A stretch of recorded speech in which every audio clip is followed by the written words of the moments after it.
안녕하십니까. 바쁘신 시간에도 불구하고 오늘 이 자리에 함께 해주신 우리 토론회를 주관하신 최선원님, 또 전병주 부위원장님, 또 조미 회장님을 비롯한 서울시 학원연합회 여러분들께 감사 인사를 드리겠습니다. 자, 먼저 오늘 토론회를 주관해 주신 우리 최선원님을 모시고 개사를 들어보도록 하겠습니다. 자, 큰 박수로 개사 청해 보도록 하겠습니다. 그 코로나가 계속해서 현재도 변종 바이러스 생명력 대단하죠. 계속해서 변종해서 그 바이러스가 살아남기 위한 그 싸움과 거기서 우리가 인류가 살아남기 위한 쟁투를 벌이고 있는데 그게 언제 끝날지는 아무도 확정할 수는 없습니다. 그런데 저희 모두 만나면 그러죠. 설마 1년 내내 우리가 마스크를 쓸 줄이야 했었는데 이미 그런 시절을 만 1년 넘게 지내고 있습니다. 저희가 제가 발제하면서도 말씀드리겠습니다만 금방 끝날 줄 알고 2주마다 발표되는 그놈의 중대고비 요 2주만 좀 조심하면 되겠다 했었는데 그러고 1년이 지났던 거예요. 그 중대고비를 잘 참아주고 견뎌주면서 버텨주고 계신 건데 지금 중대고비라고 하는 방역 대책이 발표될 때마다 출렁출렁했습니다. 현장은. 제가 지역구가 강북구인데요. 강북구에 있는 우리 강북지회장님 우리 오셨는데 박윤아 원장님 학원에 다른 얘기를 하러 갔다가 제 말씀을 들었어요. 현재 방역 지침과 관련해서 너무 학원에서 어려움이 많다. 그래서 말씀으로 들었을 때는 그런가요 했는데 그러면 한번 교실 한번 봅시다 했는데 참 이 현실과 실제 살아나가기가 그다음에 생존해 나가기가 방역 지침과 너무나 괴리가 있더라라는 좀 생각이 들었고요. 해서 오늘 이렇게 그럼 토론해 봅시다 해서 굉장히 짧은 시간 동안 저희가 이렇게 토론회를 준비했습니다. 제가 그야말로 여당 시의원이잖아요. 제가 우리 정부의 방역 대책에 대해서 비판하거나 비난하거나 하고자 하는 생각은 요만큼도 없습니다. 단 코로나와 함께 살아가는 이 시대를 어떻게 잘 준비해서 잘 이겨내고 잘 살아남을 것인가 발전적인 이야기가 충분히 나올 수 있을 거라고 보고요. 여러분들 많은 말씀 주십시오. 담아서 잘 해결하도록 노력하겠습니다. 고맙습니다. 위드 코로나 시대라고 불리는 우리 시대에 좀 어려움을 겪고 계신 우리 학원인들과 함께 이제 고민하고 앞으로 어떻게 지속 가능한 방역 대책을 함께 마련할 것인가에 대한 토론의 취지와 의미를 말씀해 주셨습니다. 다음은 굉장히 바쁘신 와중에도 우리 자리를 빛내 주시기 위해서 오신 우리 김인호 의장님들을 모시고 한번 역시 축사를 들어보도록 하겠습니다. 자, 큰 박수로 김인호 의장님 모셔보도록 하겠습니다. 참고로 제가 조미 회장님하고 친합니다. 안지도 오래됐습니다. 우리 조미 회장님은 제 친구가 연합회 부회장도 하고 또 제 지역에서 학원도 하죠.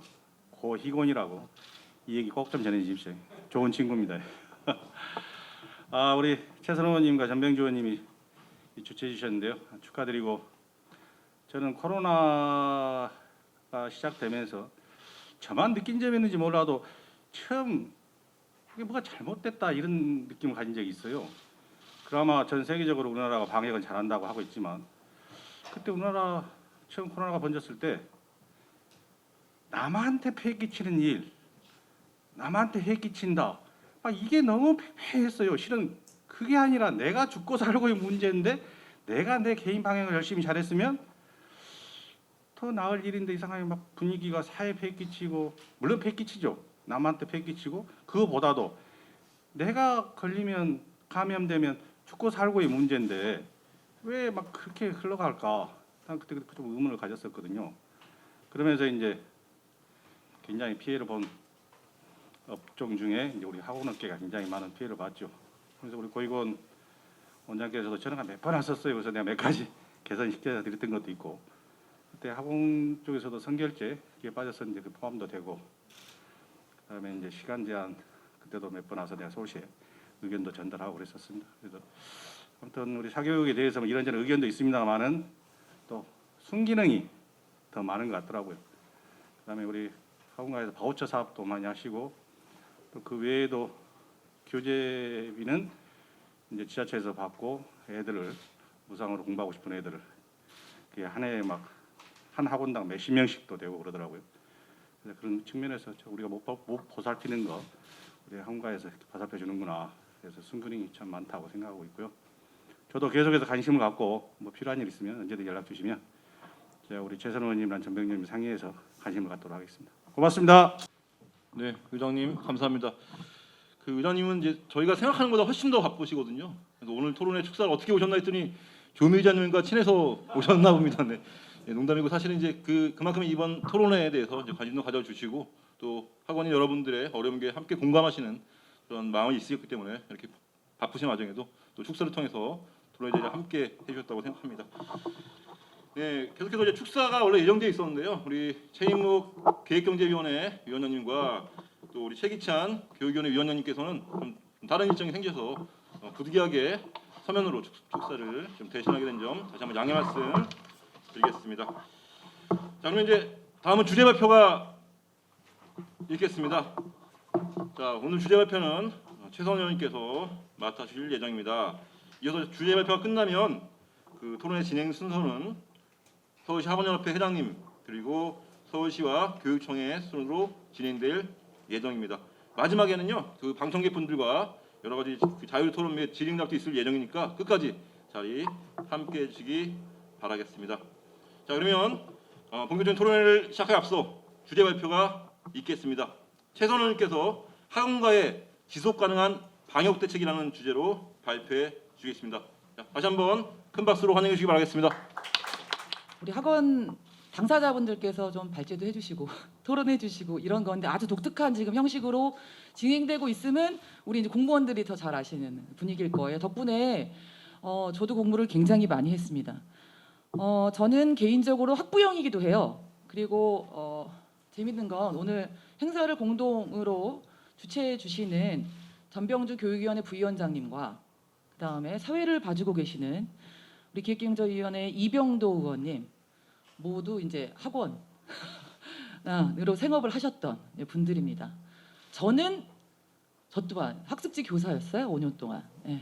수학은 잘 못하지만 눈높이 수학 교사였습니다. 네네, 5년 동안 우리 저기 이른바 산동네라고 하는 우리 삼양동 이런 곳에서 지금 삼각산동 아파트가 다 들어섰지만 예전엔 정말 산동네였거든요. 거기서 이제 눈높이 교사를 한 바 있습니다. 뭔가 우리가 다른 시선으로 보는 시선이 있는 것도 사실입니다. 곰곰이 생각해 보면 앞서 의장님께서도 말씀하셨지만 학원이 단순히 학습만을 가르치는 곳이 아니라 또는 성적만을 점수로만 끌어당기기 위해서 아이들을 가르치는 곳뿐만 아니라 돌봄의 기능을 하고 있었다는 것을 요즘에 깨닫게 됐습니다. 제가요 그 눈높이 선생님 할 때 과목당 당시 23,000원인가 이렇게 받고 다녔는데 그 많게는 3과목까지 수학, 과학, 한문 뭐 이렇게 하는 훌륭한 과정이죠. 여러 과목을 한꺼번에 해주는 그런 집을 빼놓고는 짧게는 15분, 길게는 40분 정도 그 집에 머물었는데요. 어머니들이 말씀하십니다. 선생님이 좀 애들한테 얘기 좀 해주세요. 말을 안 들어. 한 초등학교 4학년쯤만 되면 드디어 너무 외람된 말씀이지만 할머니, 할아버지 말씀 안 듣기 시작하고 엄마, 아빠는 뭐 관심도 없고 엄마들이 돌보기 너무 힘들어진다는 거예요. 그러니까 비록 사교육 시장에 한 과목에 23,000원씩 받고 주고 그렇게 다니는 학습지 교사지만 선생님 말은 좀 들으니까. 그래서 이제 제가 아이들한테서 어머니께 받은 오더를 특히 지도도 하고 훈육도 하고 이랬었던 기억이 있습니다. 여러분들도 현장에서 마찬가지일 거라고 생각하고요. 오늘 제가 이제 나름 공부한 걸 이야기 말씀을 드려볼 텐데 이후 플로우 토론 할 때 다양한 의견들도 많이 주시면 좋겠습니다. 그리고 식당을 갈 때 QR 코드 찍잖아요. 미리 준비해서 들어가는 적이 한 번도 없어요. 1년을 넘었는데도 보시는 것처럼 사회적 거리두기 날씨가 추워지면 괜찮을 거야, 따뜻해지면 괜찮을 거야 별의별 이야기들이 있었지만 저희는 꼬박 4계절을 지내고 있습니다. 코로나19가 아시는 것처럼 장기화됐고요. 저 19가 왜 19입니까? 2019년에 처음 우한에서 발병되었기 때문이에요. 그럼 횟수로는 좀 과장하면 3년차 들어가는 겁니다. 포스트 코로나 시대를 이야기하는 분들이 많은데 저는 그분들께 감히 말씀드리고 싶은데 포스트라뇨? 이런 말씀, 위드다 이제. 앞서 말씀드렸던 것처럼 2주마다 시민사회 생존 위기입니다. 왜냐하면 2주마다 발표하시거든요. 이번 주말이 중대고비입니다. 제발 움직이지 좀 말아주시고 여행은 좀 삼가주시고 하지만 아시는 것처럼 제주 도지사가 제발 오지 말라고 할 정도로 관광지는 붐빕니다. 2주만 참으면 일상 복귀 가능한가? 그렇지 않죠. 계속해서 참으라고 하고 있고 언제까지 참아야 되는지 하고 있는 상황입니다. 이제 현장의 어려움을 충분히 반영하고 코로나19 상황에서도 일상을 이어갈 수 있는 방향으로 방역의 관점은 바뀌어야 되겠습니다. 여러분들이 글씨가 작아서 잘 안 보이실 텐데 여러분들은 너무 자주 봤던 거죠. 코로나19 심화로 사회적 거리두기가 강화됩니다. 심지어 0.5단계도 있어요. 근데 그 0.5단계에 따라서 현장의 방역 지침은 또 달라지죠. 제가 말씀드렸나요? 제가 중3 딸아이를 키우고 있습니다. 딸아이 하나인데요. 아들을 열어두신 분들에 비하면 양호한 상태입니다만 보통 10대 아이들을 키울 때 그들이 사람이지 않다고 생각해야 상처받지 않는다라고 언니들이 얘기해요. 사람이라고 기대하거나 내 자식인데 왜 저래 하기 시작하면 전 상처받기 시작하기 때문에 사람이 아니구나. 사람이 아닌데 엄마 말도 가끔 듣는구나. 이러는 중입니다. 저도. 학교를 안 갑니다. 중학교 3학년인데 우리 딸한테 말했습니다. 뭘 했다고 중3이니 너?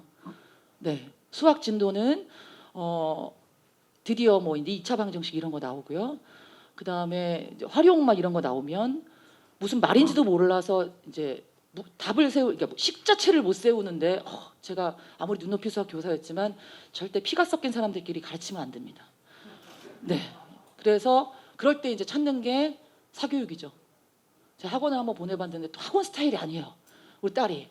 그래서 매우 이제 고심인데 제가 아침마다 여기 보면 여성 이제 우리 원장님들, 강사님들도 계실 텐데 우리 직원분도 계시고 전업 엄마는 전업 엄마대로 스트레스가 대단하고요. 저처럼 직장 다니는 엄마를 세 글자로 줄여서 직딩맘들은 죄책감이 대단합니다. 돌봐주지 못하고 있기 때문에. 그러면 학교에 가면 급식이라도 해주잖아요. 근데 이제 급식을 안 하니까 저 같은 경우 제가 우리 딸아이에게 열심히 알리바이를 남기느라고 제 페이스북을 보면 매일 아침 새벽에 저희 끄덕이시는 분은 우리 원장님이 맨날 좋아요 눌러주시는 원장님이시라서 제가 밥상을 꼭 찍어서 올립니다. 아이들 새끼와 간식까지 챙겨놓고 나오려면 새벽같이 일어나서 해야 근근히 하거든요. 직딩맘들은 직딩맘대로 집에 있는 엄마들은 애들이 학교를 가지 않으니까 스트레스가 대단합니다. 그래서 학원이 좀 정상적으로 돌아가서 학원이라도 좀 쉽게 아낄 수 있으면 좋을 텐데 말이죠. 저렇게 0.5단계까지 세분화해서 저 단계가 넘어갈 때마다 방역 지침은 강화되고 있습니다. 지금 이제 업종이 대단히 다양하잖아요. 근데 살펴봤어요. 타 영업소는 2.5단계인데 학원가는 사실상 3단계다. PC방, 영화관 등 다수 밀집 공간은 운영을 허가했는데 영화관 최근에 가보신 분 손. 여러분 훌륭하십니다. 여러분 극장에서 감염됐다는 얘기 없어요. 좀 가세요. 가시고 좀 보시고 가면 극장의 좌석은 한가하게 시의원이 막 극장 다니고 그래? 뭐 씹으셔도 어쩔 수 없어요. 너무 사랑해서 새벽이라도 가는데 이렇게 좌석이 이렇게 한 단계씩 이렇게 안전벨트처럼 다 해놓고 거리두기를 해서 극장도 열었습니다. 그런데 학원은 3단계에 준하는 집합금지 명령이 내려져서요. 제가 제일 기가 막혔던 건 8제곱미터를 지키라고 하는 저희 지금 모여 있죠. 저희가 방역 수칙을 지키고 지금 이 토론회를 하고 있는 겁니다. 이 공간에 인원수 제한, 그다음에 앞에 다 비말리 아크릴이 다 있죠. 그리고 저희 본회의장을 가보면 저희 시의원들이 몇 명인지 아시는 분? 110명입니다. 그리고 집행부까지 하면 거의 한 170명 정도는 한 공간에 있습니다. 회의합니다. 이거 놓고 그 다음에 체온 다 측정하고 들어오실 입장하실 때 다 체온 측정하셨죠? 네. 그리고 손소독제 하고 우리 확진자 없습니다. 네, 현재. 그런데 우리 학원만 너무 엄격하더라는 거죠. 이제 이거를 이제 보도 보시면서 이제 속 터지시는 경우가 많았을 텐데 형평성이 어긋난 거리두기 때문에 가장 속상하시고 상처 많이 받으실 것 같아요. 주말마다 뉴스가 저렇게 나옵니다. 대형마트, 대중교통, 패스트푸드점, 일반 음식점. 제가 우이 신설 경전철 중에 있는 솔샘역에서 타고요. 그러니까 저희 서울시를 출근하려면 솔샘역에서 타고 신설역에서 환승해서 1호선 타고 시청역에 내려서 제가 출퇴근을 하거든요. 우이 신설 경전철 한번 타보십시오. 저 출퇴근 시간 빼고 경전철이잖아요. 쬐끄만. 그래서 예전에 기존의 1, 2, 3, 4, 5, 6, 7, 8, 9는 중철이에요. 좀 크다는 거죠. 그래서 예전에는 기억하실란가 모르겠는데 출퇴근 시간에 푸시맨이 있었습니다. 밀죠. 많이 타라고 꾸였고요. 우이신설 경전철에는 커트맨이 있습니다. 왜냐하면 전철이 작아가지고 잘못하면 작빠지거든요. 그래서 그만 타시라고 할 정도인데 낑겨옵니다. 정말 그렇게 밀집도를 일상적으로 저희가 이렇게 지내고 있는 거예요. 최근에 여의도에 백화점이 뭐 특정 뭐 상호를 말하는 건 그러니까 백화점이 개장했습니다. 난리 났던 건 아시죠? 네, 우리 딸아이가 드디어 쇼핑을 좋아하기 시작했습니다. 거길 가자고 난리. 갔다면 정말 사진이라도 찍혔으면 어쩔 뻔했어요, 진짜. 근데 이제 그런 지경이고요. 하남의 무슨 필드? 뭐 이런 데도 보면 제 아는 분이 거기서 사업을 하고 계신데 주말이면 너무 미어터지게 사람들이 온다 이런 말씀 하시더라고요. 식당 갑니다. 예, 여러분들 이제 끝나고 나면 또 동네에 가서 식사를 하실 수도 있겠지만 3, 4, 5, 4명씩 잘라서도 식사를 이 근처에서 하시게 될 경우 보세요. 세상에 식당은 이러면서 이런 말씀이 당연히 나오겠죠. 예, 학원입니다. 제가 이제 박윤아 원장님의 말씀을 듣고 그럼 교실 한번 가봅시다.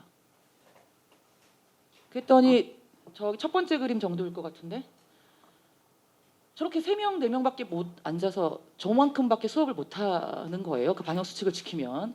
그래서 아크릴판 놓으면 되죠, 원장님. 아니요. 아크릴판과 관계없이 거리 반드시 유지하고 이격하라고 합니다.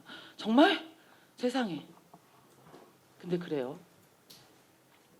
계속해서 제가 이제 좀 전에 말씀드렸었던 그런 상황들에 비했을 때 우리 학원 및 교습소의 적용 거리두기의 문제점들은 저렇게 너무 우리 학원 및 교습소에만 딱 말 잘 들어서 그런가? 우리 학원이 이야기하면 반발하지 않고 싸우지 않아서 그럴까요? 위험한 얘기라죠, 제가. 하여튼 학원은 저렇게 핀셋 퀴즈 하는 것 같다.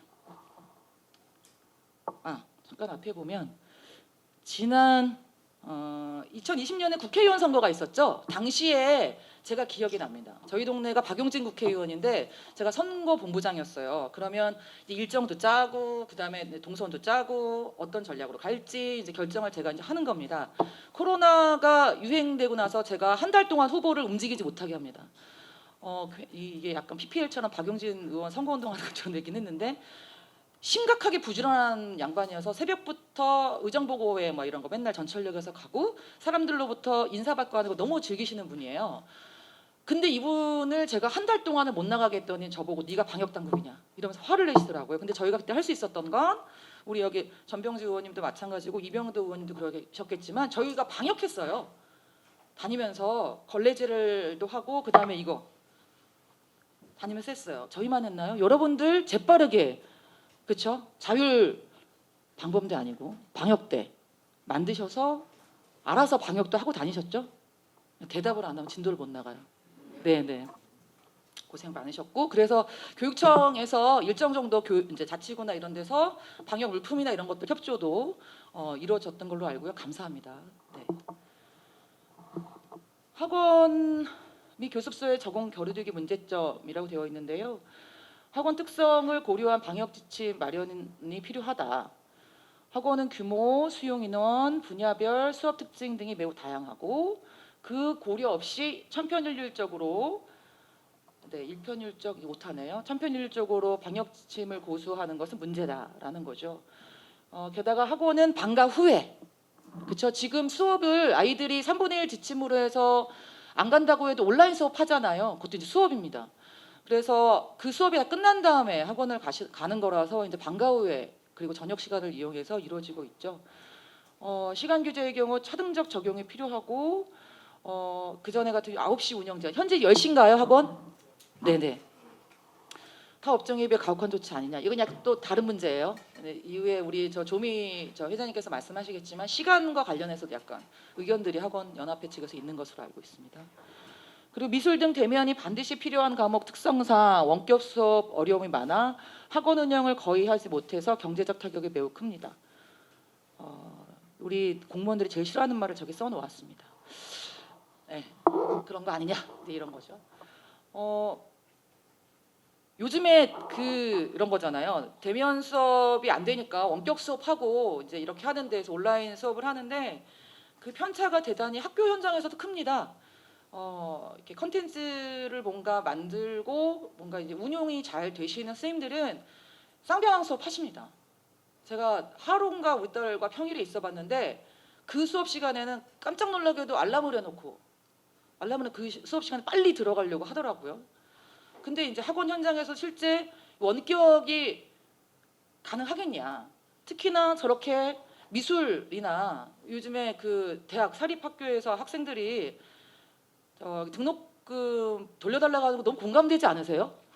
그렇게 비싼 등록금을 몇백만 원 내는데 아니 음대 보낸 친구가 있는데 딸이 음대를 갔어요. 원격으로 한답니다. 무슨 소리죠? 미술 갔는데 원격으로 하는 게 말이 될까요? 이런 고민들이 되는 거죠. 그리고서 이제 일자리 얘기입니다. 우리 앞서 말씀드렸던 것처럼 우리 모두 사교육 시장에서 먹고 살다가 이 자리에 와 있는 사람들입니다. 저희 의원들이 저도 이제 30대 때 20대 후반부터 30대까지 사교육 시장에 있었던 건데 일자리 문제죠.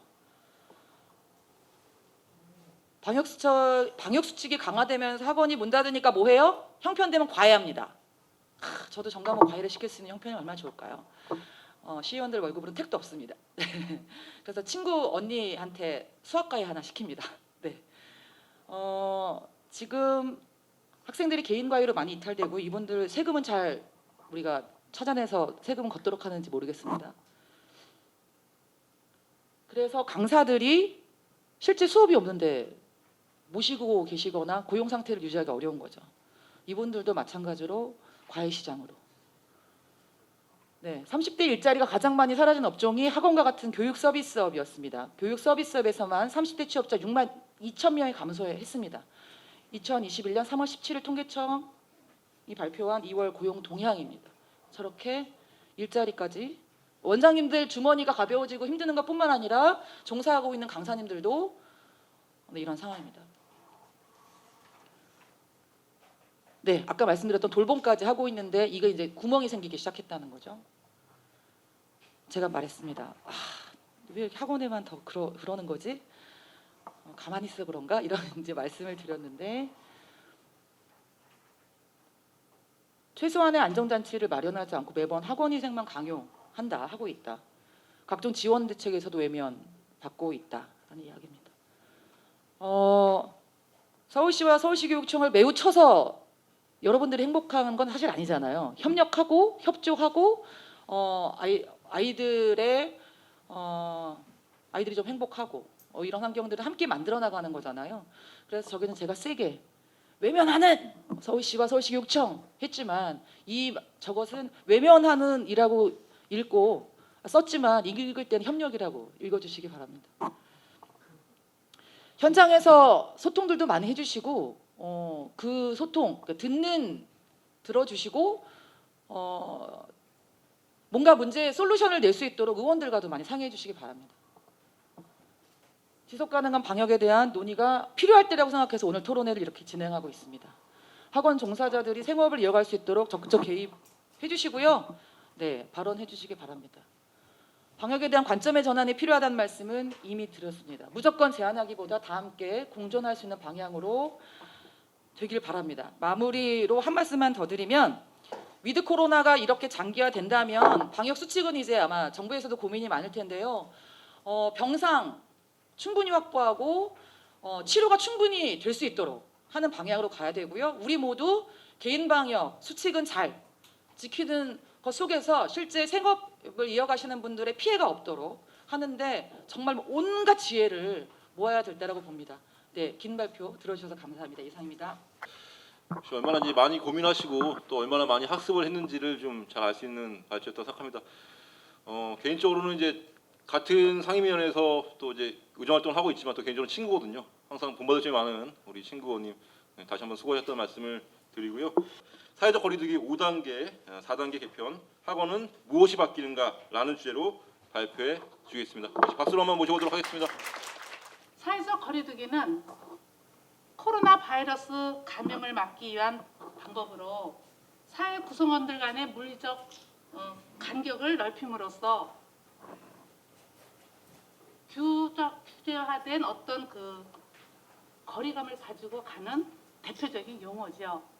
그런데 우리가 통합의학이나 의학 기능 면에서는 또 이런 이야기를 합니다. 사회적 거리두기, 신체적 면역력을 키우는 것은 거리두기에서보다 심리적 면역력을 키우는 것이 더 우선시된다. 이런 얘기도 하고요. 또 WHO에서는 이렇게 얘기합니다. 사회적 거리두기는 사회적 물리적 거리를 차단시키지 못하기 때문에 물리적 거리두기로 바꿔서 사용하는 게 맞다라는 요즘 그런 의견을 내기도 합니다. 자, 우리가 3단계가 2020년 6월에 체계가 시작이 됐고 다음에 2020년 11월 5단계로 넘어가면서 세분화가 됐습니다.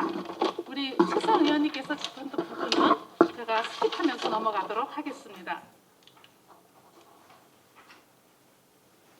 자, 거리두기가 11월 7일을 시작해서 우리가 현재 21년 2월 15일까지 진행된 과정이고 그 과정 중에 아까도 말씀하셨듯이 수도권이 2.5단계일 때 학원은 3단계에 준하는 규제의 수칙을 진행해 왔습니다. 따라서 휴원과 급 제한은 반복돼 왔고요. 그 과정 중에서 가장 문제점인 것과 검토를 해보면 불확실한 그 메시지라는 거죠. 아까도 말씀하셨지만 0.5단계에 대한 위험성 우리가 느끼지 못하고 또 0.5단계마다 국민들은 어떻게 대응해야 되는지는 메시지를 정확하게 받을 수가 없어서 0.5단계에서 오는 메시지가 불명확하다. 또한 이 거리두기 기준이 1,100명을 수용할 수가 있답니다. 중증 환자를. 그 기준을 가지고 거리두기를 하는 거죠. 그랬을 때 이 기준이 너무 사회적 물리적 거리두기를 하면서 사회를 차단시키는 것에 대한 거로서는 너무 기준이 과소하다라는 걸 알 수가 있고요. 또 집중적으로 다중이용시설에 집중이 돼서 규제 방안을 했습니다. 그런데 조금 이따 보시면 아시겠지만은 사실 다중이용시설에서 발생한 확진자 수는 13%밖에 불과하지 않습니다. 보시면 여기 보시죠. 13%에 불과한 다중이용시설에 정부는 집중적으로 규제 강화를 했고요. 이 다중이용시설에 들어가는 것이 학원입니다. 그런데 학원은 다중이용시설이 아닙니다. 왜냐하면요. 학원은 특정인이 특별하게 개별 관리를 받는 곳입니다. 누가 들어왔다 나가는지 모르는 이마트가 아니고 백화점이 아닙니다. 또한 일정 시간 이 학생이 머물다 가는 것이 분명하게 되어 있고 출입할 때 방역 규칙에 의해서 확실하게 정리된 학생이 기록에 의해서 기록을 남기고 교실에 들어가서 8제곱미터의 거리를 두고 앉아서 수업을 하고 돌아가는 때도 역시 방역 점검을 하고 돌아갑니다. 이렇게 철저하게 개인별 방역 관리가 되는 곳은 대한민국에 학원밖에 없습니다. 그럼에도 불구하고 학원이 다중이용 시설로 들어가서 고위험군에 들어가서 무조건 제한과 규제와 금지를 당하고 있는 거죠. 따라서 앞으로 돌려보시면은 자 그런가 하면 또 이거로서 오는 그 서민의 경제에 대한 그 피해는 짐작할 수가 없을 정도로 큽니다. 학원은 서울의 학원은 특히 임대료가 어마어마합니다. 또한 그 임대료는 고정비로서 지출이 돼야 됩니다. 우리가 착한 임대인 운동 이런 것도 했지만요. 그 임대인들도 역시 자기의 기본 생활이 있기 때문에 무조건 감액해 줄 수 없습니다. 그러면 우리가 학원을 진행하려면 임대료를 내야 되고 기본 경상비가 들어가야 되고 기본 전기세, 물세 다 들어가야 됩니다. 이거를 유지해야 되고 또 강사 급여도 나가야 되고 직원들의 급여도 나가야 됩니다. 그러나 학생들은 금지가 됐고 그 금지된 상황 속에서 비대면 수업이 가능하냐 하면 가능하지 못한 그런 교과도 많습니다. 예를 들어서 음악은 다 방방마다 수업이 가능하기 때문에 거리두기가 필요 없습니다. 그럼에도 거리두기를 하라고 하고요. 또 비대면을 해서 음악 미술을 가리킬 수가 없습니다. 그런데도 비대면을 하라고 합니다. 또 보습의 경우 학부형들이 학생들이 줌을 했을 때 거기에 충실하지 않기 때문에 거기에서 오는 문제점으로 인해서 교수비 논란이 일어나고 있습니다. 그러나 그 비대면 수업을 준비하기 위해서 기계를 준비하고 그 외 기타 모든 경비를 들여서 비대면 수업을 준비하는 것에 대한 알파적인 비용은 어디에서도 찾을 수가 없습니다. 그거에 따른 또한 강사님들의 그 피로도 그거 역시 엄청나고요. 그러면 8제곱미터 안에서 동시 인원 수업을 우리가 할 수가 있느냐? 할 수가 없습니다. 왜냐하면 교실, 강의실 우리 면적이 서울에는 나와 있죠. 우리는 보습은 70제곱미터, 음악은 예능은 80제곱미터이어야 됩니다. 80제곱미터나 70제곱미터 외에 부대 시설이 또 있어야 되기 때문에 음악의 경우는 120제곱미터가 돼야 학원을 허가를 받을 수가 있습니다. 이런 과정에서 강의실마다 학생이 들어갔을 때 2명 내지 3명이 정도 들어간다고 치면 그럼 나머지 학생들은 비대면 수업이 가능하냐? 강사가 대면 수업과 비대면 수업을 동시에 할 수 없습니다. 그러면 그 학생들은 수업을 받을 수 있는 시간이 나오질 않습니다. 그런 거로 인해서 아까 우리 최선 의원님께서도 말씀하셨지만 학부형들은 갈급합니다. 왜냐하면 고등학생인 경우는 더더욱 갈급하죠. 대학을 가야 되거든요.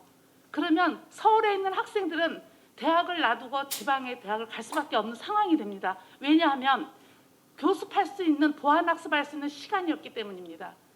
왜? 좀 더 이따 나오시겠지만 보세요. 네.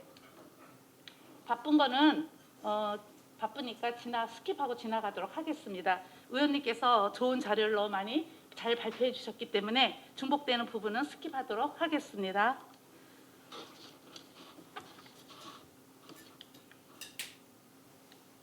자, 이 부분 굉장히 중요합니다.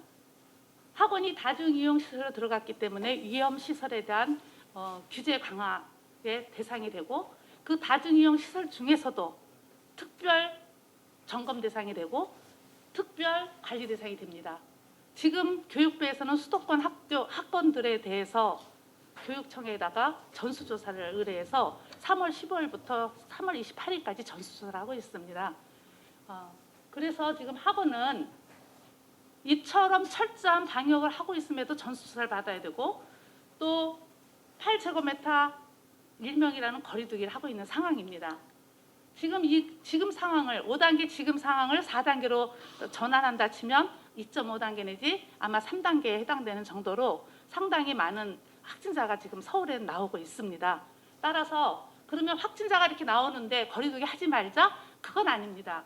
반드시 해야 되고 지켜야 되나 그 지켜야 되는 과정과 그 결과가 어느 특정 집단에 큰 불이익을 주고 또 그 불이익을 해소하기 위해서 고민하거나 노력하는 것이 없고 또 협회나 단체와 같이 협의하는 것이 없이 현장의 입장을 전혀 반영되지 않은 무작정 거리두기를 진행하고 있다는 것에 대한 문제가 있습니다. 자, 학원은 이처럼 학원은 줄거 개인 과외가 늘어나고 있습니다. 교습 시간에서 해결되지 못하지만 대입 수험생들은 갈급하기 때문에 개인 과외라도 해야 됩니다. 안 그러면 안 그러면 이제 그 수도권이 아닌 지역으로 내려가서 할 수밖에 없는 상황이고요. 예. 자, 보십시다. 그러면 5단계하고 4단계가 뭐가 다를까요? 자, 5단계는 우리가 선택을 할 수가 있어요. 2단 2안으로.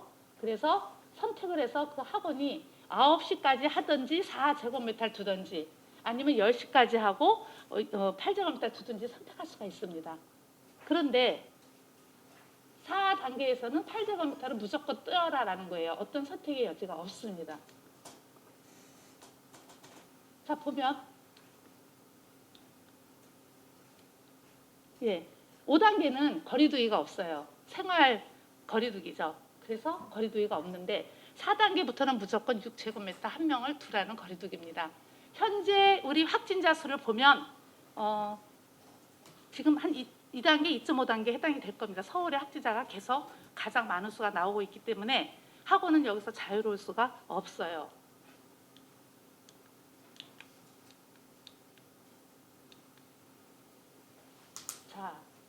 사회적 거리두기 단계를 보면은 작년 그 2월 23일 휴교가 되면서 학원은 어느 날 갑자기 2월 23일 저녁 8시에 이은혜 장관이 휴교를 결정하면서 휴원이 자동으로 권고가 됐죠. 그래서 저희는 선제적 휴원을 결정을 하고 한국학원 총연합회에서는 정부의 지침에 따르기를 권고하고 저희한테 그 공문도 보냈죠. 그래서 우리 학원장님들은 또 착하시니까 앞서서 휴원을 했습니다. 그런 과정이 갔고요. 또 그 다음에 절차적으로 휴원과 제한은 계속적으로 이렇게 이루어졌습니다. 1년 동안에 학원에 행해졌던 규제는 저렇게 어마어마합니다. 그러면 자, 전국의 교습 시간은 이렇게 시도의 조례에 의해서 다릅니다. 예, 다르고 그러면 서울은 어떨까요? 제일 많은 학생들이 이렇게 있습니다. 자, 여기 보시면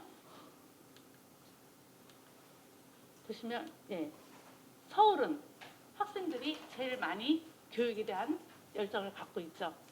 네, 그런데도 불구하고 이렇게 시간이 서울은 10시 조례로 정해져 있습니다. 여기에 쟁점이 아니기 때문에 이 부분은 그냥 지나가도록 하겠습니다. 네.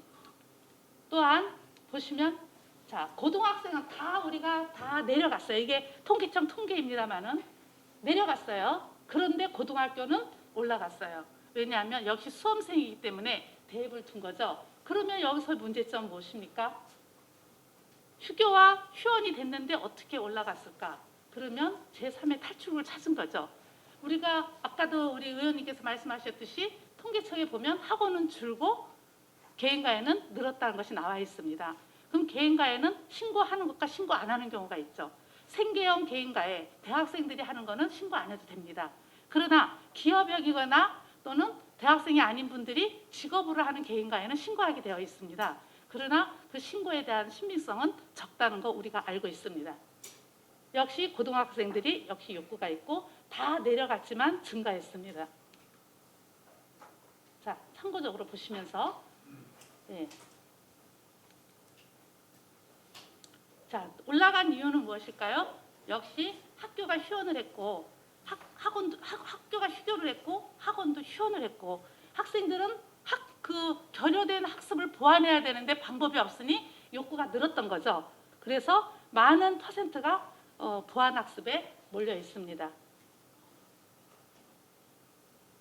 이렇게 모든 욕구들이 서울에 집중이 되어 있고 또 모든 욕구들이 고등학생 수험생들한테 가장 많이 집중되어 있고 그러면 우리가 지하철 타고 버스 타는 일반 소시민들은 자녀의 보완학습을 위해서 찾는 것이 학원입니다.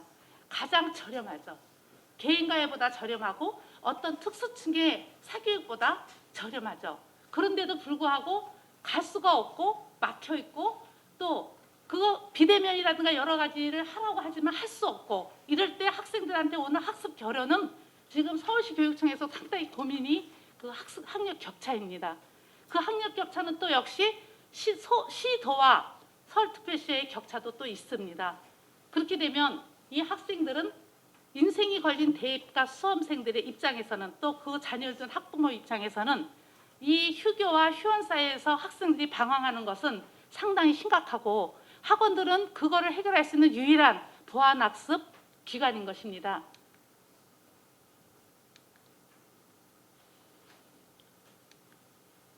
자, 여러 가지 자료를 통해서 여러분들이 보고 여기 책에도 나와 있기 때문에 대충 웬만한 거는 지나가도록 하겠습니다.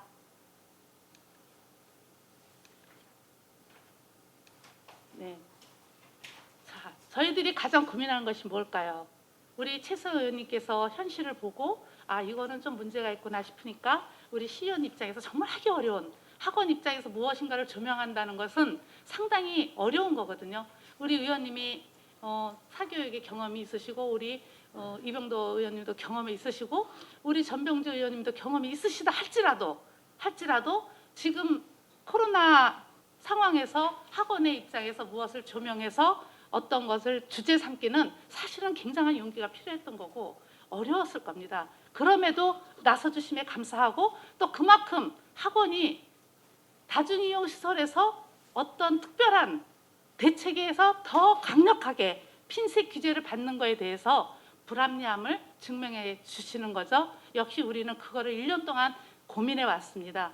이 자리는 우리가 지난 1년 동안 핀셋 방역 규제를 겪으면서 학원들이 무너져 가고 그것이 학부형과 학생들한테 학부모와 학생들한테 굉장한 결손을 주게 되고 결국은 그것은 이 학생들이 코로나로 인해서 잠깐만 힘든 것이 아니라 대학을 가야 되고 앞으로 인생에 많은 기회를 가져가야 되는 수험생들에게는 인생에 굉장히 건널 수 없는 다리가 되어버리는 위험한 것이고 따라서 학원은 특정인이 특별하게 개인 관리가 철저하게 되는 특수 집단이므로 이런 다중이용 시설처럼 규제를 똑같이 하거나 또는 더 특별히 강력한 규제를 둠으로 해서 어려움을 당하지 않도록 여러분들께서 같이 조명해 주시고 또 우리 서울시 교육청과 서울시청 교육정책과에서도 함께 고민해 주시는 것을 저희는 감사하지만 앞으로도 함께 동행해 주시고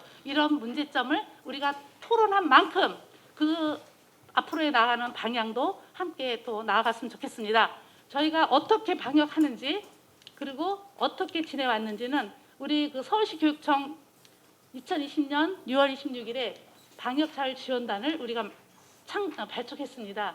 발족하면서 25개 구가 방역 봉사대를 만들고 지금까지 봉사활동을 하고 있습니다. 이런 체계로 저희는 방역을 철저하게 하고 있고 25개 구가 방역 봉사단들이 무료 봉사로 소독과 방역 관리를 하고 있습니다. 자, 우리가 25개국 방역 활동을 마지막 영상으로 보시면서 학원들의 어떤 입장에 대해서 같이 공감해 주시고 고민을 같이 해주셨으면 감사하겠습니다. 고맙습니다. 임대료에 강사료까지 이중고, 삼중고에 시달리면서 폐업을 고민하는 학원까지 생겨나고 있습니다. 정부가 학생들 모이는 학원들을 대상으로 방역 지침 잘 지키는지 대대적인 현장 조사를 벌이기로 했습니다.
회장님께서 말씀하셨지만 이제 이런 여러 가지 학원 인문들의 어려움에 공감하시고 토론회를 또 주관하신 우리 최선원님과 전병주 의원님 뭐 여러 가지 상황상 또 쉽지 않은 또 일일 수도 있는데 또 함께 해주셨던 것들을 보면서 다시 또 존경의 감사의 마음을 좀 가질 수 있었습니다.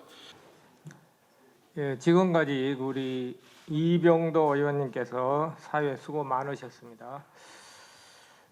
우리 지금 현재 이제 우리 학원가가 상당히 힘든 시기인데 오늘 먼저 이 자리를 마련해 주신 최선 의원님 정말로 감사드리고요.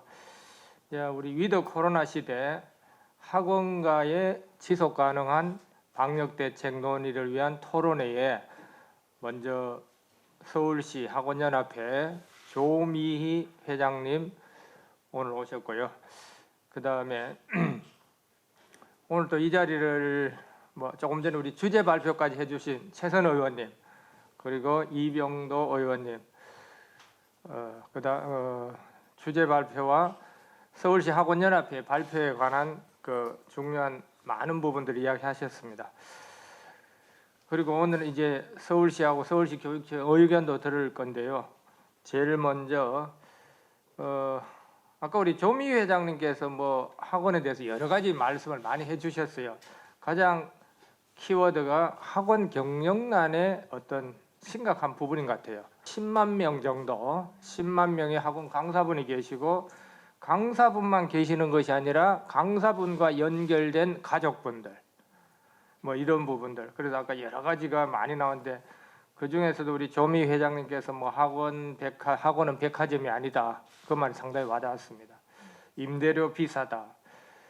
조금 전에 말씀드린 종사 인원이 너무 많은 부분, 이 부분도 고민해야 되는 부분이고, 그 다음에 서울의 사교육이 계속 증가되고 있는 실정인데 이 부분은 역시 이거로 인해 가지고 다른 부분에 어떤 문제점이 계속 발생되고 있거든요. 그 부분이 바로 고액 음성 개인 과외라든지 스터디 그룹 이런 부분들이 있는 것 같습니다. 그래서 일단은 토론을 하면서 관련된 내용을 이제 말씀드리기로 하고 그러면 먼저 서울시 교육정책과 고경희 과장님의 말씀을 듣도록 하겠습니다. 방금 소개받은 서울시 교육정책과 고경희 과장이라고 합니다. 아무튼 오늘 짧게 앞에 그 개요 발제부터 시작해서 우리 회장님의 연합회 회장님의 또 많이 자료를 너무 많이 준비하셔서 저도 굉장히 많이 공부하는 계기가 됐고요. 숙제가 굉장히 많아진 듯한 것 같고 더 많이 고민하고 더 많이 소통하고 더 많이 또 이런 자리를 마련해야 되겠다라는 생각을 다시 한번 또 갖게 되었습니다. 아무튼 지금 시점에서는 이번 주말을 또 지나면서 이런 사회 거리두기라든지 그 다음에 어떤 방역 수칙, 그 다음에 어떤 재난지원금이나 이런 부분들의 정부뿐만 아닌 서울시 차원의 또 지원금이라든지 민생 경쟁을 위한 그런 지원 대책들이 지금 많이 나오고 있고, 그 다음에 또 선거 기간이긴 하지만 이제 여러 가지 공약 사항들도 있고 해서 저희 나름 서울시에서도 과연 이런 부분들을 좀 어떻게 하면 정책적으로 좀 해결을 해나갈 수 있을까라는 고민할 수 있는 그런 좋은 자리가 될 것 같습니다. 아무튼 오늘 여러 가지의 키워드 부분들이 있는데 그런 부분들에 있어서는 서울시에서도 더 고민하고 더 많이 접촉하고 더 많이 생각하면서 나가도록 하겠습니다. 그리고 이제 구체적인 어떤 내용들이나 이런 부분들은 오늘 많이 좀 그 현장에서 계신 분들이 많이 참여를 하셨는데 정말 많은 의견들을 또 내주시고 또 그런 부분들이 굉장히 필요한 그런 상황인 것 같습니다. 다만 저희가 이제 조금 걱정이 되는 부분이나 좀 으쓱해지는 부분이랄까요? 뭔가는 이런 경우에 어떤 시의회나 이렇게 현장의 부분이 또 유튜브를 통해서 이렇게 우리가 이런 토론회 자리를 갖는 게 처음이지 않을까 하는 생각은 좀 들면서 많은 어떤 시설에서도 이런 또 자리가 있지 않을까 싶습니다. 아무튼 그동안 준비하시고 고생하시고 또 이제 견뎌야 할 부분이 많은데 더 잘 이겨내시기를 또 격려도 드리면서 더 열심히 하도록 하겠습니다. 감사합니다. 고경희 과장님 수고하셨습니다. 다음은 우리 서울시 교육청 평생교육과 김덕희 과장님의 말씀을 듣겠습니다. 안녕하십니까. 아까 전에 우리 최선 의원님께서 2주마다 이제 발표할 때마다 가슴이 출렁출렁 그랬다고 하셨는데요. 저 역시도 발표할 때마다 많이 걱정도 되고 밤잠도 설치고 이렇게 좀 같이 고민을 했다는 점 말씀드리고요. 언제가 가장 편했냐? 역시 학원 휴원 금지가 해제되었을 때 저도 가장 편하게 좀 업무를 보지 않았나 이런 생각이 듭니다. 제가 이제 이 업무를 맡은 지 1년 이제 돼가지만 학원과 관련해서 평소에 늘 이렇게 강조하는 두 가지가 있거든요. 코로나와 관련해서 첫 번째는 이 학원의 방역 수준이 우리 K 방역 수준을 능가한 그런 능력을 갖추고 있다는 점이고요. 또 하나는 두 번째는 아까 우리 최선 의원님 말씀하신 무조건 제한보다 다 함께 공존할 수 있는 방향으로 이 문구에 대해서 제가 굉장히 공감하는 바거든요. 그래서 저도 똑같이 무조건 제한하는 것보다는 수용성이 있는 현장에서 수용성이 있는 맞춤형 그런 방역 수칙이 필요하지 않냐 이런 입장이고요. 그래서 저희가 방역과 관련해서는 직접 권한은 없지만 지도 감독 기관으로서 그동안 현장의 목소리와 저희가 생각하는 합리적인 의견을 교육부라든지 중대본에 꾸준하게 전달도 하고 협의도 해왔다는 점 말씀드리고요. 그 결과 물론 아쉬운 점도 있었지만 많은 성과가 있었다는 점도 아울러 말씀드리고요. 그래서 앞으로도 현장의 목소리 이런 부분을 많이 전달하는 그런 중간적인 역할을 많이 수행하도록 이렇게 하도록 하겠습니다. 예, 감사합니다. 방청객에 계신 분들과 질의답변 및 자유토론을 진행하도록 하겠습니다. 혹시 발언하실 분이 계시면은 손 들어주시기 바랍니다. 예, 사실 그 모든 업종이 어렵지만 학원도 작년에 사실 직격탄을 맞았습니다. 그래서 그 정부의 방역 대책은 당연히 잘 따라야 하고 또 지금 또 잘 따르고 있습니다. 그런데 이제 정부 그 방역 대책에서 현실적으로 아까 우리 최선 의원님이나 우리 전병주 부위원장님 또 우리 조미 회장님이 말씀하셨던 것처럼 학원인들 중에 95% 이상이 중소형 학원입니다. 중소형 학원인데 중소형 학원들은 아시다시피 10명 안팎의 교실에 학생들이 들어가게끔 되어 있는데 사실 지금 이 8제곱미터 거리두기 하게 되면 사실 서너 명도 못 들어가는 거죠. 그러니까 이게 따라야 되긴 하지만 현실적으로 상당히 만만치 않다. 그래서 이런 부분들을 어차피 그 위드 코로나 시대를 맞이해서 장기적으로 이걸 같이 갈 거라면 조금 합리적으로 현실적으로 좀 조정해 주셨으면 좋겠다. 그 조정 내용은 4제곱미터당 1명 또는 이렇게 칸막이를 했을 경우에 한 칸 뛰기 정도. 지금 이제 시교육청이나 구청에서 이제 점검 단속이 나오게 되면 사실 그 죄인 아닌 죄인이 되는 거예요. 그 지금 8제곱미터 뛰기 뭐 줄자 가지고 이렇게 들어오신 분은 별로 없습니다만은 문 열고 교실에 들어가면 상당히 불안합니다. 진짜 7제곱미터인지 6.5제곱미터인지 괜히 죄진 것 같이 말이죠. 그래서 이제 그런 부분들은 좀 합리적으로 조정을 해주셨으면 좋겠다. 그다음에 이제 두 번째는 이제 학원뿐만 아니라 학교나 공부방, 스터디 카페, 또 더 나가서는 PC방, 학생이 다니는 이 동선 그 업종은 같이 관리에 들어가야 된다. 그러니까 학원만 관리를 잘해서도 이건 안 되는 거죠. 학생들 관리가. 그러니까 학교도 당연히 지금 관리를 잘하고 있지만 거기에 스터디 카페, 요즘에 스터디 카페는 무인이 많습니다. 관리에 완전히 구멍이죠. 근데 그 지금 서울시에서 나오셨지만 스터디 카페를 구청에서 제가 가서 여쭤보면 관리하는 곳이 아주 모호합니다. 그리고 또 스터디 카페에 지금 더 문제가 거기 룸에서 지금 수업까지 하고 있어요. 그리고 무방비 상태입니다. 아시겠지만 거의 그 관리가 거의 없어요. 그러니까 학원하고 학교만 열심히 방역을 해도 이런 스터디 카페나 그다음에 그 관리되지 않은 공부방, 그러니까 공부방은 또 그 관리하는 곳이 시교육청이죠. 그러니까 우리 김덕희 과장님 오셨기 때문에 공부방은 파악하기가 사실 어렵지만 불법은 어떻게 해서든지 파악하기 어렵다고 그냥 내놓고 있을 것이 아니라 공부방도 학원 숫자만큼 있습니다. 뭐 아시는 대로. 그러나 손길이 못 미치기 때문에 현실적으로 이런 곳과 같이 이렇게 점검을 하고 관리를 해야 이게 가능하지. 지금 이쪽에서 엄청나게 감염이 있을 수도 있는데 모르는 거죠. 그래서 이제 부탁 말씀드리고 싶고.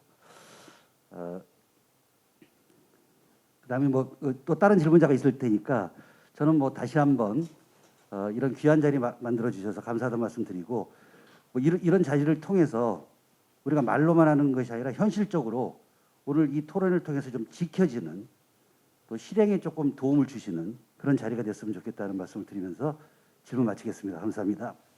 95%가 중소형 학원이다. 이 함께 가야 된다는 부분 같고요.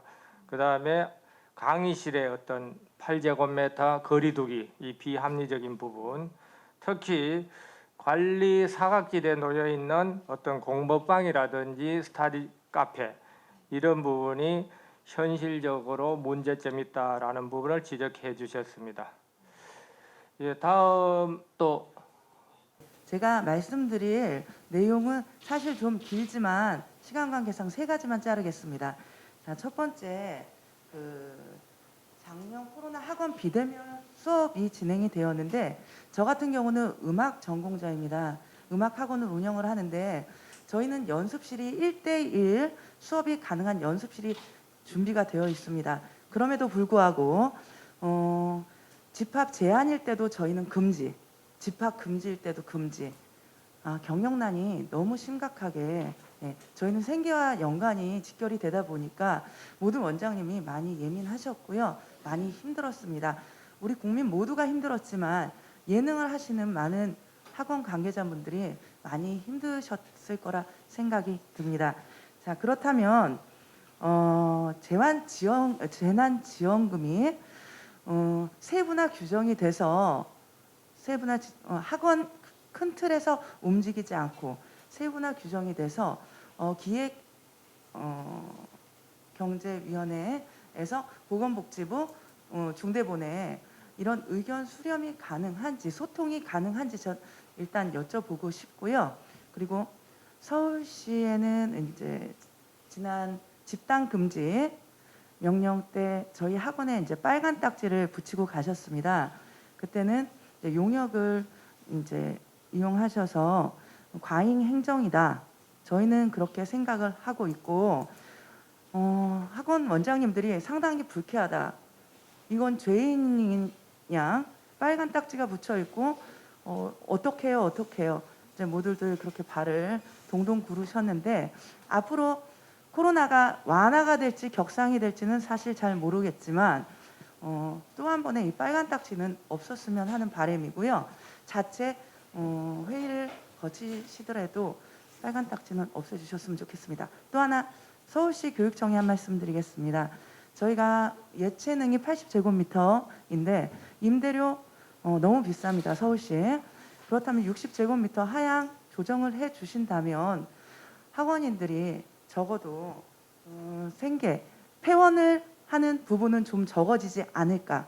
폐원 속출을 막을 수 있는 하나의 대안이라고 생각을 합니다. 이 60제곱미터 하향 조정에 대해서는 10년 전에도 이 말씀을 제가 그 토론회 장소에서 한번 드린 적이 있습니다. 이렇게 큰 토론회는 아니었고요. 제가 드릴 수 있는 말씀 딱 여기까지 마치겠습니다. 예.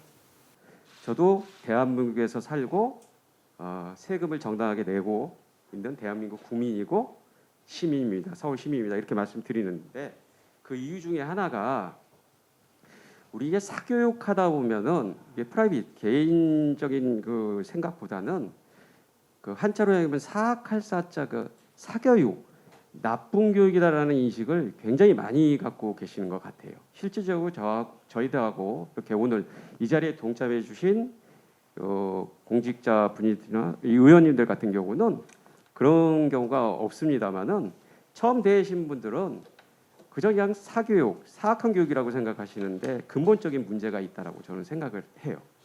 왜 그러냐면 지금 이 방역에 대해서는 너나가 없죠. 학원이나 학교나 식당이나 누구나 동참해야 되는 건 사실인데 우리가 어떤 방역에 제한을 둘 때는 구체성 또는 형평성, 경제성을 모두 고려해야 되지 않습니까? 그런데 학원 같은 경우 유독 이제 차별화되어 있다는 좀 문제점에 대해서는 아까 이제 서두에 다 말씀해 주셨고요. 구체적으로 말씀드리면은 학원은 70제곱미터 이상이 인가가 납니다. 그러면 보통의 소규모 학원은 강의실이 한 5개, 6개 나오고요. 그러면 한 강의실당 12제곱미터나 14제곱미터예요. 그럼 8제곱미터로 가정한다면 한 교실에 한 명씩만 수업을 하라는 거죠. 그럼 실제적으로 수업이 이루어질 수가 없잖아요. 학원은 이제 폐원해라 이런 소리밖에 안 되는 것이죠. 이런 큰 문제점이 있고요. 반면에 우리가 그룹으로서 공부할 수 있는 가장 대비되는 것은 학교잖아요. 근데 어제 제가 확인했더니 학교의 한 교실이 67.5제곱미터이더라고요. 시설 면적이. 그러면 8제곱미터로 산정한다면 8명을 공부시켜야 돼, 한 반에. 그래서 제가 어저께 확인을 했더니 너희 반에 몇 명씩 공부하니 한 번에 할 때? 그랬더니 저희 반이 28명입니다. 28명 그러면 칸막이 다 하니? 그 특정한 학교입니다. 다 그렇다는 학교는 아니고요. 그 칸막이를 안 쳤답니다. 그럼 너희는 왜 안 쳤니? 저희는 교실에서 식사를 안 하고 급식실에서 식사를 하기 때문에 아마 그런 것 같습니다. 급식실에는 칸막이가 쳐져 있습니다. 이렇게 얘기하더라고요. 그러면서 한 마디 더 덧붙인 게 뭐냐면 그거보다는요. 저희 학교는 등교할 때 반드시 교복을 입으라고 하는데 학교 가서 한복을 한다는데 체육복으로 한복을 하는데 그 탈의실에 와글와글거려요. 그게 더 위험하다는 거예요. 자기가 느꼈을 때. 그러면 근본적인 인식이 뭐냐면 학원은 위험하고 고위험군이고 여기서 확진자가 많이 나올 가능성이 있어. 그래서 전파가 될 거야. 그래서 학원은 굉장히 철저하게 통제해야 돼. 물론 통제해야 되죠. 철저하게 방역도 해야 되고. 근데 반면에 학교는 그런 경우가 많이 있다는 거예요. 학교에서 오히려 학원으로 전파될 가능성도 있는 것은 간과하고 학원에만 무조건 위험해. 학원만 위험해. 그래서 여기서 전파될 가능성이 굉장히 높아. 이런 근본적인 인식의 차이가 있다라고 저는 생각해서 이 정책 위반자들께서는 이런 근본적인 인식의 차이를 좀 바꿔주셨으면 좋겠다고 해서 제가 서두에 저도 대한민국 국민이고 세금 낸다라는 말씀을 꼭 드린 겁니다. 그리고 또 한 가지는 저희 다 아시겠지만 식당 같은 경우는 4인 좌석에 칸막이도 없잖아요. 또 이제 식사할 때 마스크도 내리고 학원 같은 경우도 마스크 한번 쓰면은 선생님이 강의 외에는 말하는 경우가 거의 없습니다. 그건 뭐 잘 아실 거라고 생각하고요. 그래서 제가 결론적으로 말씀드리면 저희 1단계는 생활적 거리두기와 칸막이 설치 또는 한 칸 거리두기 구체적으로 말씀드리면 2단계는 칸막이 설치에 한 칸 띄어 앉기 또는 칸막이 없을 때는 2칸 띄어 앉기가 가장 타당할 것 같은데 이런 거는 저기 우리 과장님들 실질적으로 정책을 입발하시는 과장님들 경우는 실무자시니까 이거는 어떻게 좀 생각하고 계시는 거 하고 또 같이 저는 공감할 거라고 생각해요. 아까 말씀하시는 거 보면 그러면 이 공감한 내용을 어떻게 이게 정책에 반영될 수 있도록 하실 건지 그게 가장 궁금합니다. 대한민국 사람들이 아마 사교육에 대한 부정적 이미지를 많이 갖고 있는 건 사실인 것 같아요. 근데 사실은 한 가지 우리 원장님들은 여기 학원 방청객으로 오신 분들은 대한민국 교육 발전에 역시 한 축을 담당했다라는 그런 큰 자부심을 가져도 되는 부분도 있다고 저는 생각합니다. 저 역시 어쩌면 평생을 이 교육만 하다가 이렇게 서울시 교육위원회로 왔기 때문에 이 사교육에 대한 현실적 부정 이미지는 많이 알고 있습니다. 그러나 또 한 가지는 이제는 공교육과 사교육이 함께 가야 되는 부분도 있지만 또 한 가지는 우리 그렇게 많은 부정적 이미지를 갖고 있는 대한민국 학원들이 대한민국 교육 발전에 한 획을 그었다라는 부분은 이거는 부인할 수 없는 사실이라는 자부심을 가져도 될 것 같습니다. 그리고 학원의 부정적 이미지를 조금 제거해 주라는 이런 부탁을 하셨습니다. 네. 세금이 내시는 부분 아깝지 않도록 함께 노력하겠습니다. 어쨌든 여기 많은 뭐 정부 기관이나 의원님들 신경을 쓰지만 사각지대라는 게 항상 존재합니다. 아까 얘기했던 스터디 카페도 그렇고 그 다음에 이제 불법가에 학원을 아까 주변에서도 많은 폐원도 하고 그렇습니다. 그러면 이분들이 갈 수 있는 지역들은 한계가 있고 실질적으로 가다 보면 뭐 불법 탈법하는 부분에 대한 그런 부분을 기울일 수 있는 그런 확률이 좀 높지 않나 그런 생각이 들고 어쨌든 지하에 있는 거를 양성화시켜서 합법적인 구조로 가는 게 가장 중요하지 않나 이제 그런 생각이 들고요. 제가 이제 얘기하고 싶은 부분은 이제 자료집에 보면 한 35페이지에 있는 내용을 좀 추가로 좀 연장해서 말씀 좀 드리겠습니다. 이제 서울시에 이제 17개 시도 부분이 있고 그 17개 시도가 조례에 의해서 시간에 대한 규제를 좀 하고 있습니다. 그러면 여기에 나와 있다시피 24시까지 초중고가 다 하는 지역이 있는가 하면 뭐 초중고를 나눠서 하고 있고, 특히나 이제 여기 수도 서울 같은 경우 10시로 좀 제한이 좀 되어 있습니다. 그래서 어떻게 보면 수도 서울에서 저희 학원업을 하고 있다는 게 시간에 대한 역차별을 당하고 있지 않나, 이제 그런 생각이 좀 굉장히 좀 많이 들고 있고, 어떻게든 이런 부분들을 좀 해소할 수 있는 부분들을 좀 고민해 주시면 좋지 않냐 생각이 들고, 일례로 2월 달에 교육부에서 발표한 부분에서 언론에서 좀 보고 확인도 했는데요. 거리두기 완화를 위해 전국 학원 운영에 대한 영업시간 해제에 대한 그런 기사도 좀 보기도 했었습니다. 그래서 저는 뭐 24시가 쉽지 않다면 고등학생만이라도 1시간 정도 더 연장을 해서 코로나 시기에 학생들이 학업할 수 있는 시간들을 조금 더 갖게 만들어주면 어떨까, 그런 생각이 들고, 실질적으로 제가 작년에 코로나가 발생해서 대책 없이 좀 많은 부분들이 좀 피해를 본 학생들 중에 가장 심한 부분이 작년 고3이 아니었냐 생각이 듭니다. 작년 반수생, 재수생, 이걸 포함한 N수생보다 현 고3 학생들의 수능 성적이 현저히 떨어졌다는 부분들은 아마 의원님들도 잘 아실 거라 생각하고, 교육 당국에서도 그 부분은 다 인지하고 있는 사실이 아닌가 생각을 합니다. 그러면 그 수능 성적이 떨어졌다는 말은 그 전 해에 비해서 대학 진학률이 급격히 안 좋아졌다는 말과 일맥상통하다고 생각이 됩니다. 그래서 이런 부분들은 좀 수도 서울에서 좀 역차별 받지 않게 조금 완화를 좀 해주는 방법을 모색해 보는 건 어떨까, 이런 제안을 좀 드립니다.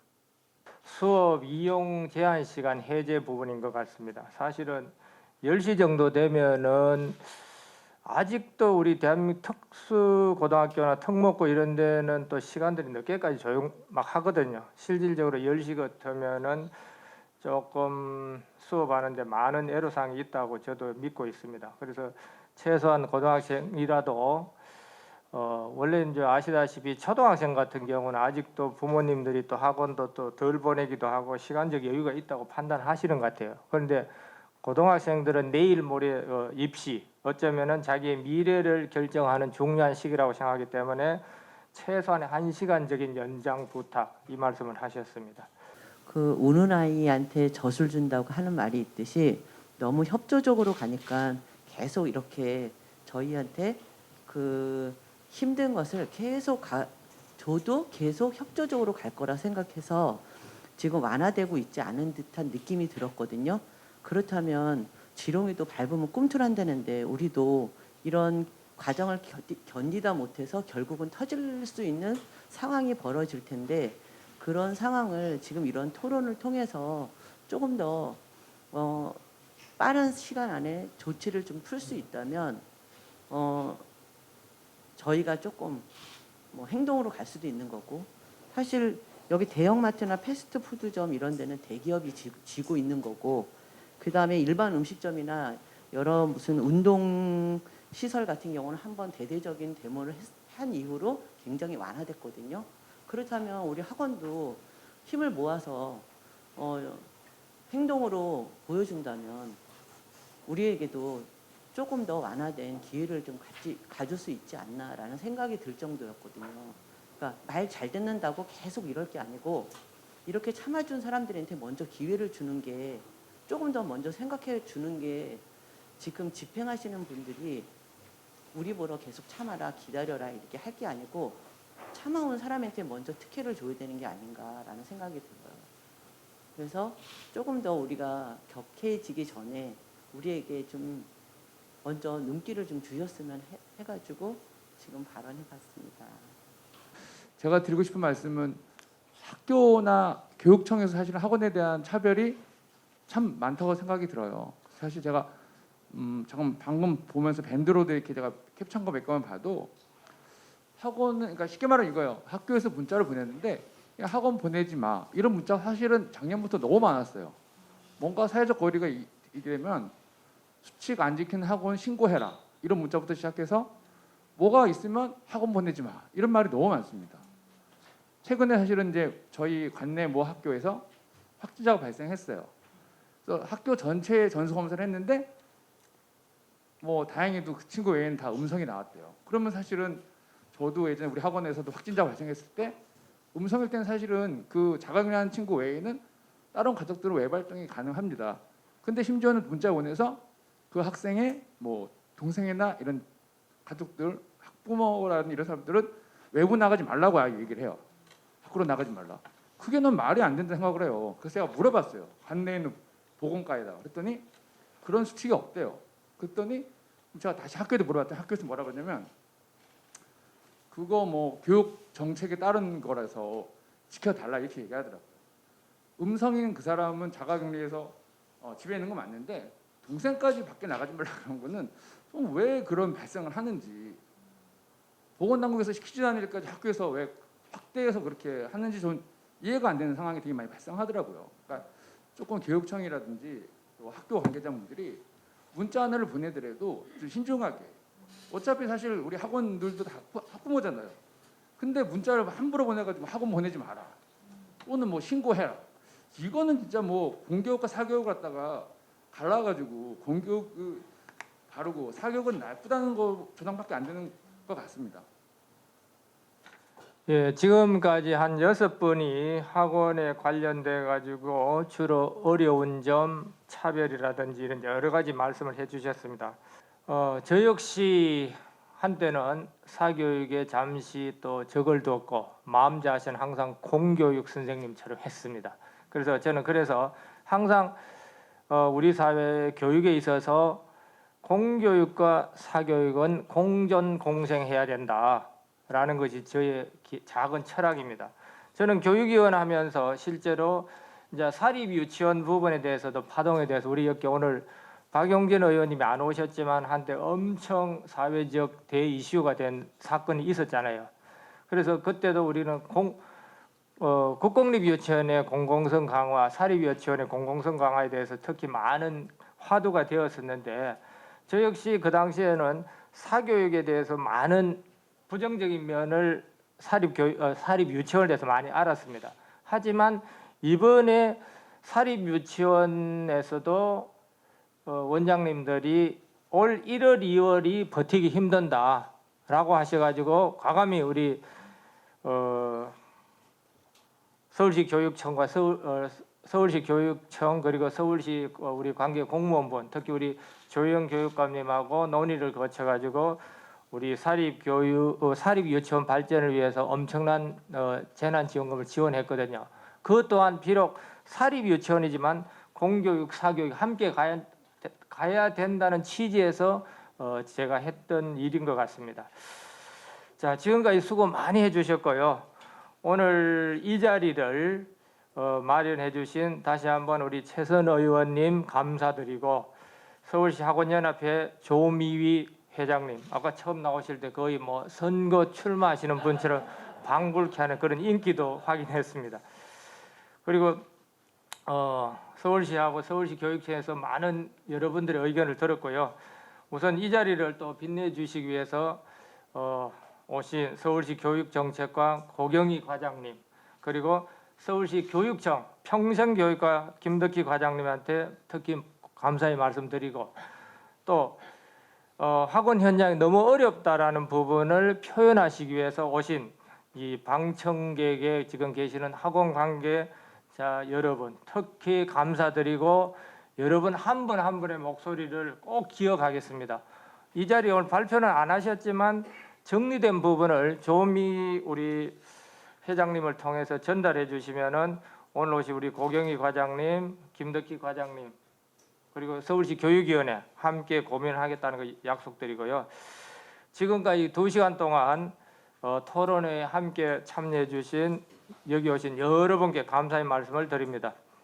오늘에 있었던 논의 내용들 특히 학원 관계자의 참 가슴 아픈 목소리, 서글픈 목소리 이 부분을 잘 정책에 잘 반영되어 힘든 시기를 잘 극복하는 이 위드 코로나 시대에 함께 같이 하겠다라는 것을 오늘 우리 특히 우리 제 옆에 있는 최선 의원님 이 자리를 정말로 오늘 어쩌면은 여러분들의 목소리를 듣기 위해서 가장 관심을 갖고 마련해 준 최선 의원님한테 다시 한번 감사드리고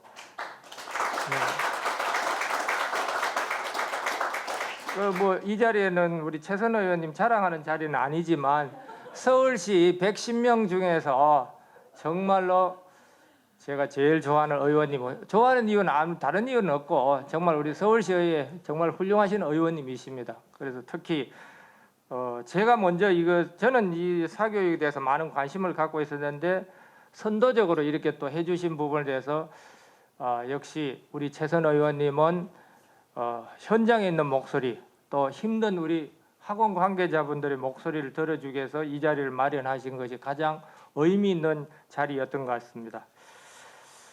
이상으로 오늘 토론회를 좀 아쉽지만 마무리를 하고요. 여러분들이 한 말씀 하신 부분 모두 기억하면서 잘 정책에 반영하도록 노력하겠습니다. 수고하셨습니다. 예, 감사합니다.